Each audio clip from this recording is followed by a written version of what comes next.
Sean bienvenidos a una emisión más de Ius in Bellum Relaciones Internacionales. El día de hoy traemos un nuevo tema a discusión, el cual es el neoliberalismo y sus efectos en América Latina y el Caribe. Es por ello que en este momento nos encontramos con Ricardo Dávalos, Carlos Padró, Julieta Lizardi y su servidor Derek Escutia para abordar la temática. Asimismo, hemos formulado 3 preguntas para poder comenzar con el debate. Y la primera es, ¿de qué va el neoliberalismo? ¿Alguno de ustedes quiere comenzar? Por supuesto. Bien, el neoliberalismo es un conjunto de políticas económicas que son implementadas a partir de de los 80s, ¿no? Hay que mencionar que estas políticas son planeadas en el consenso de Washington y pues son básicamente muchos países de la periferia son obligados a través de herramientas que tiene el centro, como pueden ser el Fondo Monetario Internacional o el Banco Mundial, para que las lleven a cabo. ¿Cómo hacían esto? Pues condicionaban sus préstamos a los países que no siguieran estas políticas. ¿En qué consistían las políticas? Muy sencillo, pues en privatizaciones, en la desregulación de la economía, es decir, que el Estado participara cada vez menos en la economía e igualmente en la apertura comercial. Bueno, yo difiero contigo, ¿sabes? Porque está bien, la participación del Estado siempre ha estado presente ahí, siempre ha estado ahí. ¿Por qué? Porque es aquel que regula el marco jurídico para que justamente los países latinoamericanos se abran al exterior. Sin embargo, cobra un sentido muy diferente. O sea, observamos que durante buena parte del siglo XX el Estado fue un guía de la economía, ¿no? Y el papel que cobra el Estado con las políticas neoliberales es un papel únicamente de cuidar la propiedad privada. Ya no va a ser ese papel que tenía antes de guiar en qué sectores de la economía se iba a invertir o incluso que tenían empresas. Sí, en ese sentido, el Estado es perpetuador de ciertas políticas con un discurso democrático para poder llevar a cabo este sistema capitalista por la ideología neoliberal. Y por lo tanto, siguiendo esta lógica, tenemos que, para que haya desarrollo en estos países que constituyen el centro, necesitan de países que constituyen la periferia o de subdesarrollados que van en vías de desarrollo para poder tener un nivel de crecimiento económico más alto que en comparación de los demás. Pues generalmente cuando hablamos de neoliberalismo, pues ya abarcamos estas cuestiones de apertura comercial, de privatización. No obstante, también tenemos que recalcar que hay consecuencias sociales muy importantes, por los cuales se formula la siguiente pregunta, que es ¿cómo podemos observar estas consecuencias que han ocasionado las políticas neoliberales? Específicamente en la región, como podemos observar ahorita, la región de América Latina y el Caribe se encuentra en una situación bastante particular que no se había presentado durante décadas. Entonces nos gustaría saber más o menos de qué va, cómo ustedes observan toda esta situación de las consecuencias que tienen dentro de las periferias. Pues simple. En Chile fue el primer país donde se estableció el neoliberalismo y dichas políticas, lo cual se facilitó a través de la dictadura de Pinochet en 1973, y esto pues se puede vislumbrar en la actualidad con las protestas y las manifestaciones de la población en un alto malestar debido a que los salarios no han aumentado, pero sí los costos de ciertos productos, tal como es el transporte, que aumentó el precio del metro. Esto, aunado a una gran militarización que oprime y mantiene la lógica de ocupar estos espacios para la reproducción del capital. Y bueno, esto es súper interesante, la militarización, porque justamente el país centro dentro de esta dinámica del neoliberalismo es Estados Unidos, ya que él es el que está a la cabeza, aquel garante de este consenso de Washington y de estas políticas neoliberales.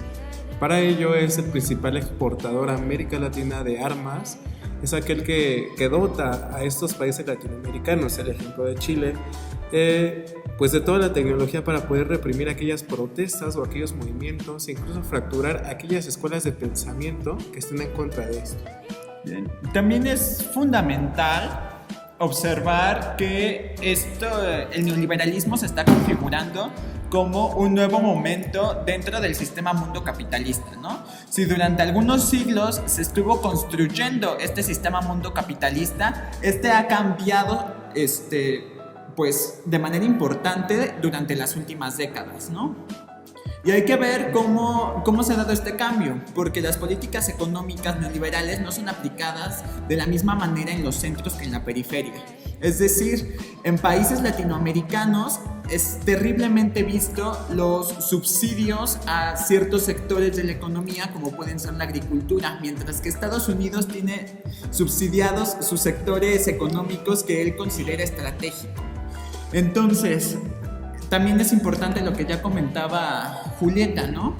Hay que ser conscientes de que las condiciones en Chile las condiciones sociales en Chile se van a ir siendo peores, pues durante las décadas, al punto de que es el único país del mundo donde el agua es privada, ¿no? Entonces esto tiene un carácter muy importante para la sociedad chilena. Y sin embargo, esto también es importante, ya que a través de la comunicación es como estas sociedades latinoamericanas empiezan a tener ese tipo de insurrecciones, creándose un nuevo constructo a partir del rechazo al neoliberalismo y de todo lo que este tiene.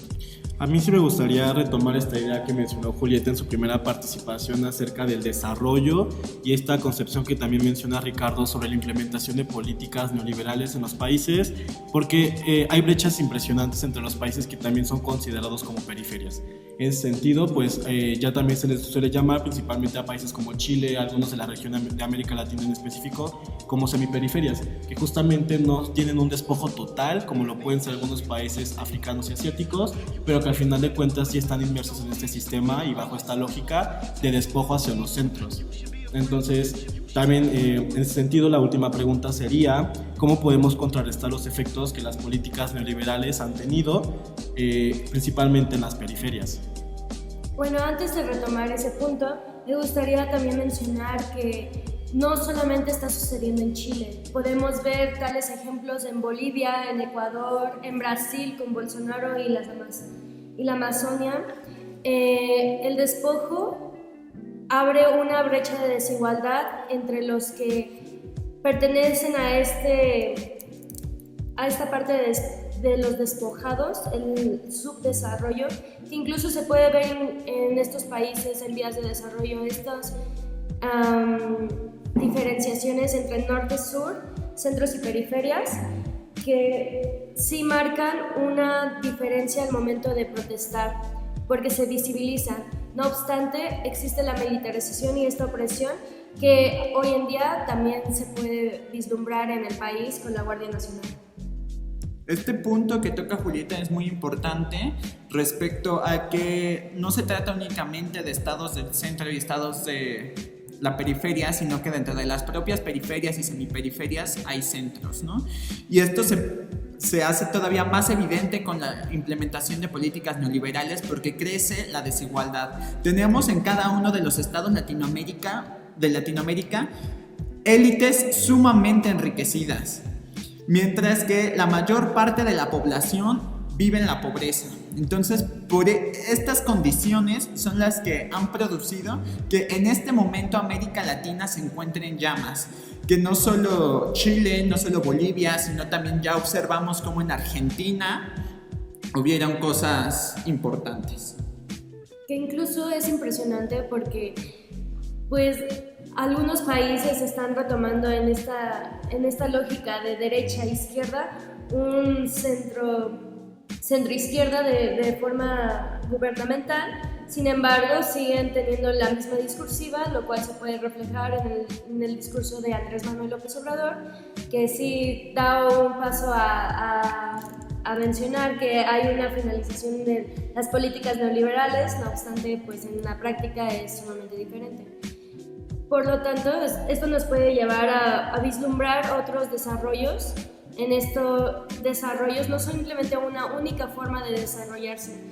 Hay otras alternativas, las cuales podemos visibilizar al momento de hablar sobre los grupos étnicos que forman parte de cada uno de estos países de Latinoamérica. Bueno, muchas gracias Julieta por esta última intervención. Sí nos gustaría que nuestro público que en este momento se acaba de escuchar pudiera vertir algunas opiniones en los comentarios para poder enriqueciendo este debate que siempre ha sido constante y que realmente pues siempre da mucho de qué hablar. Esto fue Jus in Bellum, Relaciones Internacionales. Nos vemos en la próxima emisión.